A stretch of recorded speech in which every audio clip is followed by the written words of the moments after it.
Today special சுண்டக்காய் துவையல். சுண்டக்காயில் எப்படி துவையல் அரைக்கலாம் அப்படின்றத பார்க்க போகிறோம். தேவையான பொருள் ஒரு 2 கைப்பிடி அளவு உளுந்து எடுத்து வச்சிருக்கேன். ஒரு 3 காஞ்ச மிளகா, ஒரு 3 பச்சை மிளகா, ஒரு பெரிய துண்டு இஞ்சி, கொஞ்சம் புளி, அப்புறம் ஒரு 3 தேங்காய் பத்தை. இங்கே சுண்டக்காய் வச்சிருக்கேன். இந்த சுண்டக்காய் காம்பு கிள்ளிட்டு இதை என்ன பண்ணணும்னா கிள்ளி எடுத்துக்கணும். இதை சும்மா ஒரு தட்டு இந்த பாருங்க, இந்த மாதிரி இடிச்சிட்டு போட்டு தண்ணியில் போட்டு வச்சுக்கணும், இல்லைன்னா கருத்து போயிடும். நான் அந்த மாதிரி எல்லாம் ரெடி பண்ணி இங்கே போட்டு வச்சுருக்கேன். இப்போ கடாயில் கொஞ்சோண்டு எண்ணெய் ஊற்றிக்கிறோம். இதிலே நம்ம எல்லாத்தையுமே வறுத்து எடுத்துக்க போகிறோம். கடாயில் எண்ணெய் காஞ்சிச்சு. உளுத்தம்பருப்பு ஆட் பண்ணிக்கலாம்.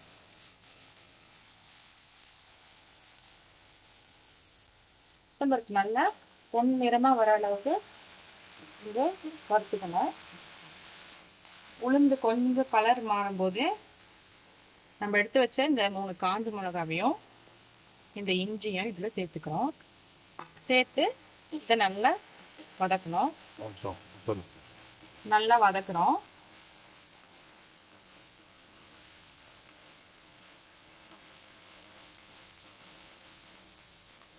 உளுந்து பொன்னிறமா இந்த மாதிரி வந்துடனே இதை எடுத்து ஜார்ல மாத்திக்கணும். போட்டு நல்லா வதக்கிடலாம்.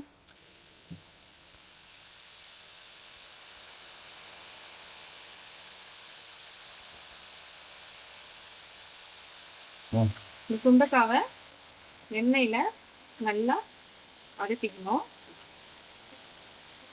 இது கூட எடுத்து வச்ச இந்த 3 பச்சை மிளகாவையும் சேர்த்துக்கணும். பச்சை மிளகாய் நம்ம காரத்துக்கு தான், அவங்களுக்கு எவ்வளவு காரம் வேணுமோ அதுக்கு ஏற்ற மாதிரி ஆட் பண்ணிக்கணும். இதை நல்லா வதக்கிக்கணும்.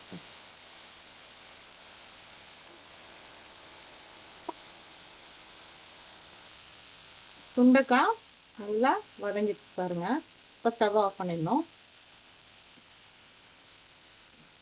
இப்போ நம்ம ஜாரில் இந்த உளுந்து, காஞ்ச மிளகா, இஞ்சி, கொஞ்சம் புளி வச்சுருக்கோம். அது கூடவே சேர்த்து இதை வச்சு தேங்காவையும் கட் பண்ணி இதை சேர்த்து முதல்ல இதை அரைச்சிக்கணும்.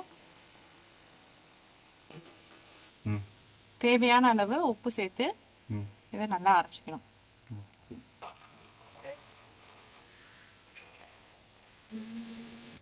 இதை கொஞ்சம் கொர கொரன்னு அரைச்சிக்கணும். நல்ல மையாக அரைக்கக்கூடாது, கொர கொரன்னு அரைச்சிக்கணும். இப்போ இந்த வதக்கி வச்ச சுண்டைக்காவையும் இதில் சேர்த்துக்கிறோம்.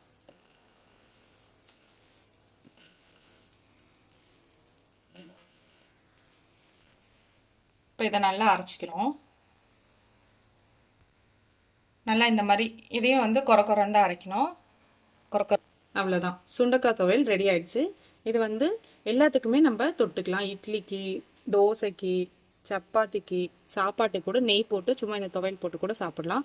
அவ்வளோ சூப்பராக இருக்கும், டேஸ்ட்டாக இருக்கும். எல்லாரும் செஞ்சு பார்த்துட்டு எப்படி இருக்குன்றத கமெண்ட்டில் சொல்லுங்கள்.